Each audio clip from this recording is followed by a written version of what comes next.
Greetings and welcome. We are in Junior English, and we now will turn to what really is a very interesting text that we will call "To My Dear and Loving Husband" on page 74, 75, and following. Now, the place that I want to begin in our conversation here is that word Puritan. If you been paying attention to some of the early lectures that we've been giving, you know that the Puritan movement was referred to often as the separatist movement, to separate from the Church of England. Okay? That means that the early communities in what will later be called the colonies were fundamentally a theocracy. Now that's a term you can try to actually write down in your notes. Theocracy. Theo, of or relating to God. Ocracy, of or relating to political rule. In other words, let's just say it this way. The Puritans will establish political rule that is built around their religious views. I'll say it again. They will establish political rule that is built around the religious views. In other words, everyone will have the same view. Well, what is that view? Well, it's fundamentally what we would call an Aristotelian view. Now, let's go to the whiteboard real quickly to get a sense of who I mean when I talk about Aristotle. There are three great Greek philosophers. The first one, Socrates. He has a student named Plato. Plato has a student named Aristotle. Again, the three, Socrates, followed by Plato, P-L-A-T-O, followed by Aristotle. And if I'm using Aristotle's name as an adjective, we call it the Aristotelian view. Now, I'm only going to talk about Aristotle right now. Aristotle had an understanding of the way the world worked, and it looked something like this. Watch this. It looked something like this. Where Aristotle said that when you talk about value as it relates to being, okay? He understood it in the form of a kind of like a pyramid or a triangle, where the higher up you go, the more value. The lower down you go, the less value. Okay? Now Aristotle, for your notes, this is important. Aristotle is a scientist. So he will say that this view is organic. That is to say, natural. In other words, it is the way it is. Well, what is this view of society? What is this view of value and being? Well, very simple. It works like this. It's kind of a three-part gig, if you will, of this triangle. At the very top, you have the gods. Remember, the Greeks are polytheistic, right? So in other words, they believe in multiple gods. So you have the gods at the top. They are the most powerful. Right below gods, you've got men. Below men, you've got women, slaves, and beasts of burden. Okay? Now follow. Watch my whiteboard. Follow. This is crucial to understanding the power of the text in the Puritan view as well. Aristotle said, this is the way it is. The gods have the greatest amount of value in being and power. But right below them are men. Men have more power than women because for Aristotle, that's the way it is. Imagine for a moment. I just stop lecturing and I look outside at Ruthie's tree and all of a sudden I decide, you know what? I want Ruthie's tree to be a Christmas tree. And I'm upset that it doesn't look like a Christmas tree. So I walk out my room and I go out to that tree and I start screaming at that tree to change into a Christmas tree. I want you to become a Christmas tree. I start screaming. And you all go, well, what we always knew to be true, he is loony, has finally happened. And one of you gets up and goes out and you touch me on the, what? I say, what? And you're like, first off, trees can't hear nothing you're saying. And second of all, that tree can't change. And I go, no, you don't understand. I don't want it to look like that. I want it to look like a Christmas tree. And you would say, finally, you would say, if you were trying to reason with me, you would say, dude, you don't understand the world of nature. That tree is the way that it is. To change it, or to even ask to change it, is insanity. But even more interestingly, because where does the world of nature come from for Aristotle? Right there.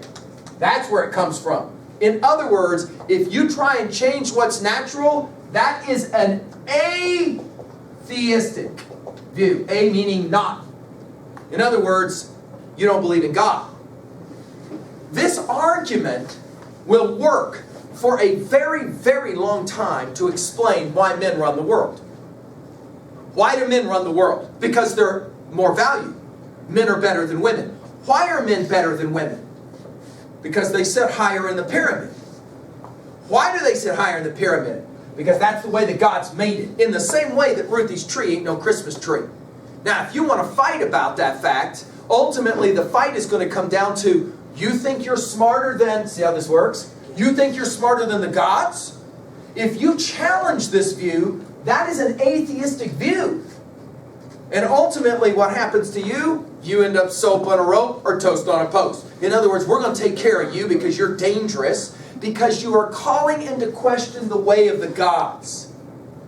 For Aristotle, by the way, this is a drop-down argument for slaves as well. You ready for this? Slaves are slaves because that's what the gods want.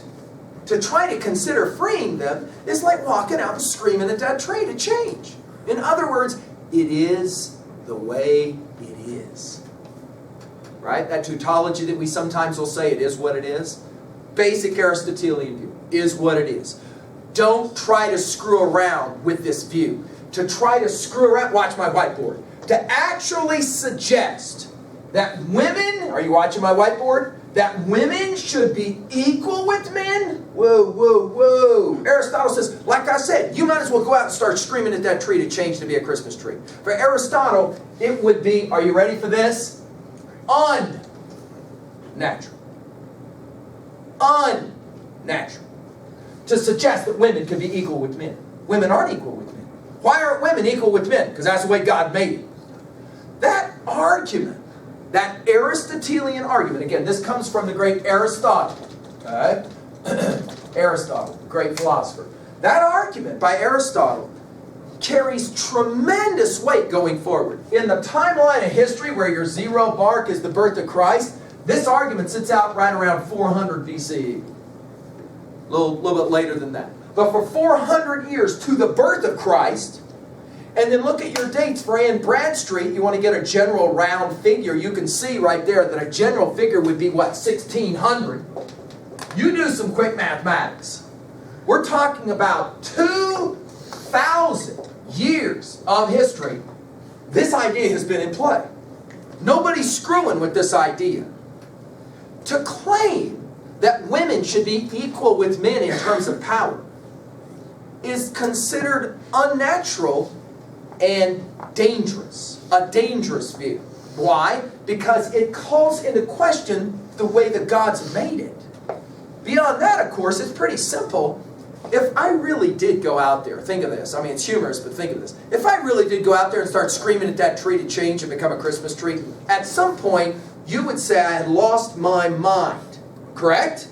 In the same way, Aristotle said, if you try and argue that women should be equal with men, that's basically saying you've lost your mind. Something is wrong with you. You are mentally imbalanced to make the argument that women should be equal with men. Now, we're talking 1600. It will be 300 years later when we finally hit 1900. So that's 2,300 years later that finally on this planet, men and women really seriously began to have the argument about the equality of women with men. Notice one of the first places it starts is the right of a woman to vote. To go in a voting booth and vote. Today, or the right for a woman to sit in a classroom with men. See, today we do that kind of thing without thinking about it. Aristotle would have said, whoa, whoa, whoa, you're going to give women the same education as men? Why would you ever do that? First of all, women can't do what men can do. Why can't they? See how this works? This argument always comes back to, it's the way the gods are. Well, that's just asinine. What are you... Whoa, whoa, whoa. You losing your mind? Be careful, because if you suggest for a second that women could be equal with men, you are challenging, now watch this, the Latin term for men is the patri for fun, patriarch.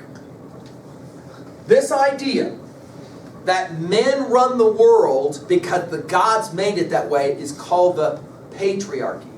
From the paterfamilias, that term meaning patra, meaning father. In other words, males run the show. So for example, when a little girl is born, her father has total power over her. Notice, even today. So for example, we go to a wedding. Everybody stands up. As the bride comes down, she doesn't walk alone. As she goes towards the front. Who is she walking with? The guy she's going to marry. No, the guy she's going to marry is standing at the front. Who is she walking with? Normally she walks with her father, who will then walk her to the front, where in the ceremony, the presiding official, sometimes a priest, will say, who gives this woman away? And the father will say, I and her mother do. That's the normal protocol. Then, the father will take her hand and hand her hand over to the guy she's going to marry. He will reach out and take her hand, and then they together will step up onto the steps, turn around, and then the priest or whoever is going to marry them. Whoa. Why does the father walk down the aisle? What's up with that? We're back to the patriarchy. Because fathers owned their daughters. Fundamentally, they owned them. If the father ever wasn't around, the oldest son. Why? Because he's male. Well, what gives him the right to tell a woman what to do? Because the God said so. That is the knockdown argument. Well, that's just stupid. Whoa. That tree isn't a Christmas tree. Well, that's just stupid. Dude, you call that insanity. Well, you don't understand. That tree was just that way from its seed, from its inception. Agreed? You can't change it. And to talk about changing it is insanity, or worse, atheism. And the minute we start talking about atheism, we're talking about danger. And the minute we talk about danger, you're going to end up soap on a rope. There's going to be some way for the broader community to control you. Of course, in the Puritan era, what's the simple way to talk about controlling women? Call them a witch. Call them a witch. The minute you call them a witch, they're dangerous. The minute they're dangerous, they're going to get jacked. See how that works? Very simple. This patriarchy, then, is in place for Puritans. If you want to look at the kind of history here, 1600 is the time we're dealing with. This is the time of the Puritans, okay? And the Puritans, while they are Christian, still hold to this view. How come? That's the way God made it. Notice Christians don't have a belief in multiple gods, polytheism. They have a belief in one God, monotheism. But the project works exactly the same way. With that in mind, then, what power do women have in a patriarchy? This much. This much.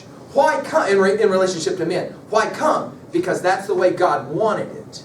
To challenge that view is fundamentally seen as very, very dangerous. Are you remembering as well this notion that Plato plays a game with, where you have the beginnings of a group, the ascension of a group, and then the decline of the group? Plato said the reason for the ascension is unity or harmony. How are you going to get unity or harmony? Men run the show. Men run the show. If you allow women to have any kind of equal say, all of a sudden you've got the potentiality of this disharmony and the decline of the group. Danger. And nobody challenges this idea? Oh yeah, there are a number of people who challenge it, both men and women, but they usually end up soap on a rope or toast on a post. They are not allowed to express their opinions because their opinions are A, unnatural, and B, well, they're against the views of God. By the time the Christian church begins to have power, this idea is embedded in the mindset. Nobody's messing with it. And so when we study, for example, an early woman poet who's a Puritan, well, already we're going to see that she's radical because she's allowed to write. Why can't women write? Well, they don't have a brain to do stuff like that. What do you mean they don't have a brain? They have a brain. No. You don't understand. They're not supposed to write. Men do the writing. Women do the domestic work of the house. Well, what if a woman wants to write or be an artist? Well, that's like asking this tree, Ruthie's tree, to become Christmas tree. That's dangerous. Well, I'm a woman and I can write. Yeah, that makes you dangerous. Because at some point, if you can write and you can do other things like that, Well, you might actually think you can do other things that men can do, like think, like have a brain, like tell men what to do. Whoa, danger, danger. By the way, I should point out, this view still predominates in large parts of this world, on this planet, right now. I could take you right now into parts of this world where I could say, look, women and men both have the same mental capacities. We should be educating them together. We should be giving them the same amount of political freedoms together. And you would immediately be considered seriously dangerous. First of all, they would just say, you might as well scream to that tree to change. You ain't going to change this. This cannot change. It's fundamentally impossible to change. Secondly, it's dangerous to talk like this. Giving women the right to, for example, decide who they will marry? Whoa, whoa, whoa. A girl can't decide who she marries. You already know this. Remember when you were a freshman and you studied Shakespeare's classic Romeo and Juliet? The first time that you hear about Juliet, you don't see her, you hear about her. Her father is talking with a man named Paris, who, by the way, Juliet's 13. The guy is 40-something. And he's talking to Juliet's daddy. What are they talking about? Not business, but business. Right, business. Where Paris says to Juliet's daddy, okay, we're going to do this thing or what? What thing are we talking about? Marriage. Juliet's father says back to Paris, why don't you get to know her first? What? Get to know her? Paris wants to marry Juliet. He's never seen her.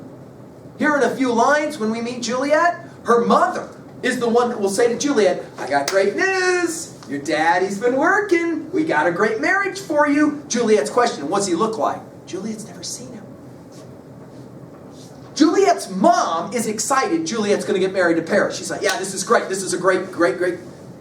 How come? Paris's daddy owns the country club. It ain't got nothing to do with love. It's got to do with money. Keeping the money safe within the estates. We're going to marry our 13-year-old daughter off to a 45-year-old man. Dude, what is up with that sickness?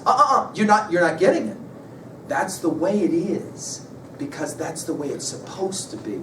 To challenge this view is fundamentally dangerous. Are you ready for this? Some of you will go, wait a minute. Romeo and Juliet, the play. You got two young people, a guy and a girl, who on their own decide to get married. Whoa. That is seriously dangerous. Oh yeah, Shakespeare the conservative. What happens at the end of the play? They're both jagged. Right? Right? At the end of the play, what happens to Romeo and Juliet, the two young lovers that decide on their own, they're going to go ahead and hook up on their own? They're both dead. What is the point of that play? Well, the real point of that play is you can't screw with this. You can't screw with this. Notice later in the play, Juliet's dad decides, she's kind of sad because Tybalt's dead. She doesn't understand the real reason she's sad is, of course, because her husband, Romeo's the guy that killed him, right? I'm going to fix it all by marrying her off to Paris. And then Daddy decides it then. Walks in and says, all right, honey, I got great news. You're getting married in a day and a half. She's like, no. She said, I'll marry the one who killed Tybalt before I ever marry Paris. Of course, ironically, she has married the one who killed Tybalt. She's married. Right? See how that joke goes? What does her dad say? No, you're not hearing me. You will marry him, or I'll throw you out in the street and you'll die. Oh, now there's students today who watch that play and they're like, well, that's not a very nice thing for a father to do. The patriarchy says the father has total power. Of course, even today, when the girl goes to get married, what does she do after the marriage? She takes the last name, of the man's family she marries. Why doesn't it go in reverse? Why doesn't the man marry the girl and then take her family name? Why is that?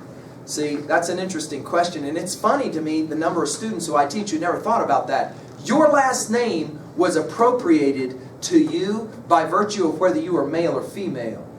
Think about that. If, for example, your last name is what it is because of your father, not your mother. Well, now, why is that? The patriarchy. In other words, even though we look at this today and go, seriously? They wouldn't even let like men and women, boys and girls sit in the same classroom? Oh no. You did not educate a girl. If you educated a girl, are you ready for this? She might start thinking. If she thinks, she's not so easily controlled. She might actually begin to think that she is smarter than some men. Whoa! A woman could be considered smarter than a man? Way wrong answer. Even if the man can't read and the woman can read, this is dangerous. Therefore, let's not educate our women. For a long time then, women are not given any form of education. So in other words, to come back to page 75, already I'm helping you understand why radical this is. That you got a woman who's going to write. Now, let's turn to the poem itself. And obviously on 74, at 2b, you can jot down this Puritan plain style. We already were introduced to this earlier. In other words, it's not going to be complicated. It's going to be pretty easy. Now, what do we have here? Pretty simple. We have a woman writing a poem to her man. Let's start there. We have a woman writing a poem to her man. And she calls it, to my, notice, dear and loving husband. Now what we're going to do on page 76 is just listen to a reading of this poem by a professional reader. All I want you to do is follow along. There's no complication to this poem. Watch what she says. By the end of this poem, it takes us just a few seconds to read it, I want you at level 1 to be able to write down simply answer to the question this. What does she say to her guy? What does she say to her guy? Can you reduce everything she says to her guy down to one line? Watch this. All right? Are you ready to read? Here we go. To my dear and loving husband, by Anne Bradstreet. If ever two were one, then surely we. If ever man were loved by wife, then thee. If ever wife was happy in a man, compare with me, ye women, if you can. I prize thy love more than whole mines of gold, or all the riches that the east doth hold. My love is such that rivers cannot quench, nor aught but love from thee give recompense.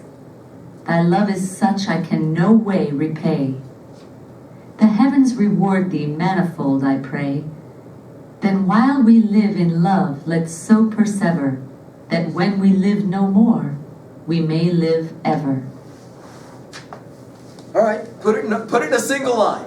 What is it that she says to her guy? Can you put it in line? So for example, somebody asks you later, what'd you do? Oh, we were talking in thread 3, we were talking about this poem called To My Dear and Loving Husband. What's it about? Well, it's about this woman, this wife who talks to her guy. And what does she say? Can you put it into one line? What does she say? Dude, you are the bomb.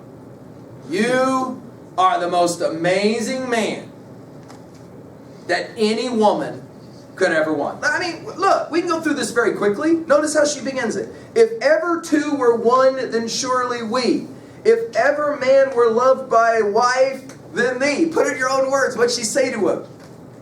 Above all women who have ever loved a man, I love you more than any woman has ever loved a man. Keep going. If ever wife was happy in a man, compare with me, ye women, if you can. In other words, she calls out to all the other wives and she says, I got the best husband. I got the best man.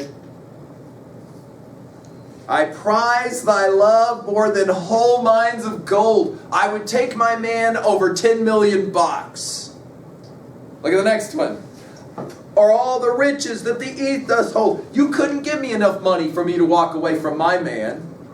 My love is such that rivers cannot quench. This sounds like really bad country music lyrics, doesn't it? Right? I love you higher than the mountains and deeper than the valleys and bigger than the ocean. All of that is born in this poem. Notice we keep going. My love is such that rivers cannot quench, nor aught but love from thee give recompense. Thy love is such I can no way repay. In other words, I can't pay you back for the great honor it is to be your wife.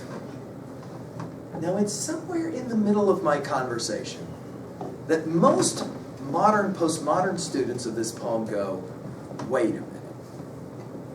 Wait a minute. There's two ways to read this poem. And we want to point this out. There are two ways to look at this poem. One way is the obvious, or what we'll call the literal way. You want to write this down in your notes. One way is the literal way. The second is what we'll call a political rendering of the poem. What's the literal rendering of this poem? A woman, a wife, saying to her man, "You are the most amazing man I could ever imagine. No woman could have it better. You are the bomb." Right? But there's a second rendering of this poem that has made lots and lots of scholars start to look at this poem as asking, what is Bradstreet really up to here? What is really going on? And this answer looks something like this. Watch my whiteboard. If Bradstreet is aware, and she is, as a Puritan, that what's in play is this game, right? Where a man is always going to have power over a woman. That's why he's the husband. That's why she's the wife. And she's smart enough to realize that the best way to manipulate this situation is to let the man think he has all the power. What's the best way for a woman to let her man think that he has all the power? Tell him, you have all the power. You have everything, right? I will give you all the power. I will tell you, whoa, is this what all guys in the end want to hear? You are the best. You are the best. You are way better than any other guy. I'm going to tell you all the ways that I totally love just you. And he goes like this. That's right. That's absolutely right. I am the man. And she goes, oh, no. You're way beyond the man. You are totally the man. And he goes, that's absolutely right. You got that right. And she says, no, I just said that. Didn't you just read that? And in the process of telling the man you are the man, what kind of power does she gain over the man? Whoa! Now all of a sudden, there's a potential satiric reading of this, which has led a number of male readers of this poem at Worland High School to walk away and say, so you're telling me that sometimes if the girl tells me, no, you're the best, you're the absolute best, she may not be meaning it, but she might simply be trying to manipulate me, control me? Whoa! And all of a sudden the guys kind of go, oh, I thought she meant it when she said, like, you're the most amazing guy in the entire world. I wouldn't even give up millions of dollars if I had to, if I had to give up you. And at some point the guy goes, whoa, wait a minute. What if, see, this is a what if question, that one or two women today will just kind of roll their eyes and smile about. What if women are smart enough to realize that men are stupid enough to think this is the way the world is? And so they give them the power to keep thinking this, but in the process of giving them that power, who actually is in control? Who actually is in control? See how this works? In other words, in the moment that a woman says to her man, no, you are the man. You are the man in every way. And the man goes, yes, I am. Who now has the power? See, who has the power? Well, she's the one that told, right? And then the man goes, yeah, no. Look at what the man has to say. In other words, when he receives this and he goes, you are absolutely right. He's just told her she's right. He's just told her she's right, which means I'm agreeing with you. Not you're agreeing with me. I'm agreeing with you. In other words, it's one thing for the husband to say to the woman, to the wife, you're going to say about me that I'm the best. Now say it. That's one thing. But instead, she volunteers it. She strikes first. She says, you're the most amazing man of them all. And he goes, I agree with you. Who's got more power? Oh. Is it possible that women learned early on the way to control their men is to let them think they're the ones in control? They're the ones with the power. No. Let them play their little patriarchy game. Let them play their little Aristotelian word magic. But the bottom line is, we all know really who's actually smarter. Who's smarter? The ones who let them play their game. Of course, the argument continues in the end. There's a certain kind of understanding of the power of sexuality that women can wield. And of course, this is never spoken of by Puritans. It's very obviously true. Without rendering this passage sexual, notice she is making very clear observations. I wouldn't want to be with any other man. You are the man. And of course, the minute that he goes, yeah, you're right about that, he's agreeing with her. Of course, we could make the argument that why really would she write this poem and give it to her guy? One, she wants to tell him something important, how much she loves him. There is another view, though, that says once she's kind of told him this, she kind of has the ability to manipulate him in some way. All right, let's finish. Obviously, you can jot down at 2a, really quickly, you can jot down the two different ways to read this poem. One, literal. Wow, you are an amazing man. Two, sarcastic. I have had times in this class in 303 when we've done something really fun, and I have a female student read this poem out loud 2 times. The first time she reads the poem out in the literal understanding, oh, you are so amazing, I'm just like worshiping you, you're so incredible. She uses that voice. The second time she reads the poem, she reads it with a sarcastic voice. Overly dramatic, overly sincere that makes it insincere, that says, you're the most amazing man, you're right. Let me tell you what you want to hear so I can then, And I once had a male student who said, dude, I got totally taken. I realize this now. So, for example, I loved it that this girl was constantly telling me how great I was, and then when we went to Billings, I would buy her lots of stuff. What an idiot I was. Seriously? And then I said back, no woman would ever do that. No woman would ever manipulate a man by virtue of his money and tell him he's so astonishingly amazing. So then when they went to the mall, he would buy her stuff. Surely no woman would ever, oh yeah. At 2b, see, we can obviously now come back to the literary analysis and this whole notion of Puritan plain style. It's a fairly easy poem to read. Would you agree with me? There's not a lot to it.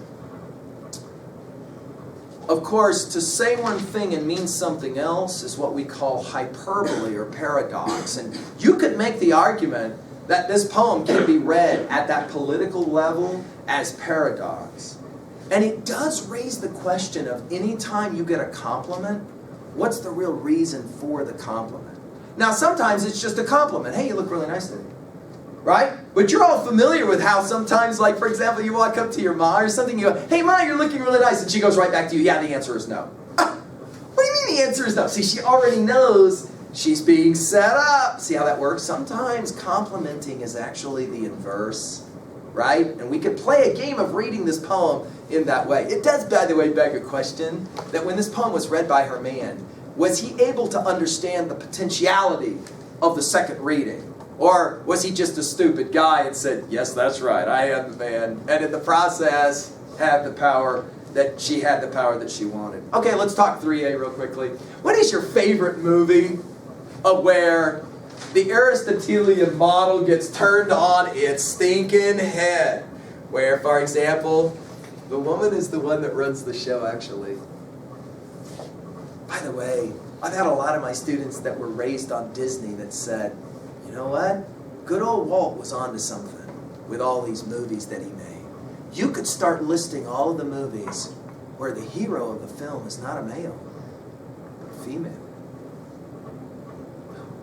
Where the female sometimes will surprise the males. Of course, those of you who are raised on Disney's Mulan, you immediately go, oh yeah, that text is, watch my whiteboard. The text, Disney's text Mulan, subverts the Aristotelian paradigm. Women can't fight. They're supposed to stay at home. The woman dresses up like a man and does very well, only to be discovered later. And then, of course, the patriarchy has to come to terms. And then all of a sudden, once you start thinking in these terms, you can think about a lot of the videos and movies that you've watched that in a very subtle way challenge the Aristotelian paradigm, which is why I began with it. By the way, the Puritans were aware of the potentiality of this Aristotelian paradigm being challenged, which is why they did not like always the idea of women being writers at all. They tried to control, of course, a lot of the artistic output of women, because if a woman can write something that makes a man go, whoa, yeah, you're right. Well, then all of a sudden she maybe has a little bit of equal power. We cannot have that danger. Finally, 3b. It's a fun question to ask. How do you read this poem? Do you read this poem as Bradstreet is just complimenting her man because she's truly, genuinely in love with him? By the way, she raised 8 children with him, okay? So, and she started at a very young age, as most kiddos did, right? As most girls did when they got married so young. Or do you rather see this poem as, this is Bradstreet's brilliance. She knows how to manipulate her man by telling him what he wants to hear. This is, of course, an interesting 3B question as well. Do you think that most of the guys at Worland High School want to be told how great they are by their girl? Is that really what they want? Or rather, are most guys more intelligent than that? They realize they can't, when they're being told they're absolutely the best, they're the man and all of that, that can't be authentic. There's something standing behind it. Do you think women intentionally use language to control men? Do you think women intentionally use their sexuality, their beauty, however you want to call it, to control men? Do you think that's possible? And why, if they can do it, well, why is that the case that they can do it? Is it actually the case men really are that stupid, that they can easily be led? So there you go, an introduction to Anne Bradstreet. So I hope I didn't ruin the poem for you if, for example, you were reading it at the literal level. Thank you.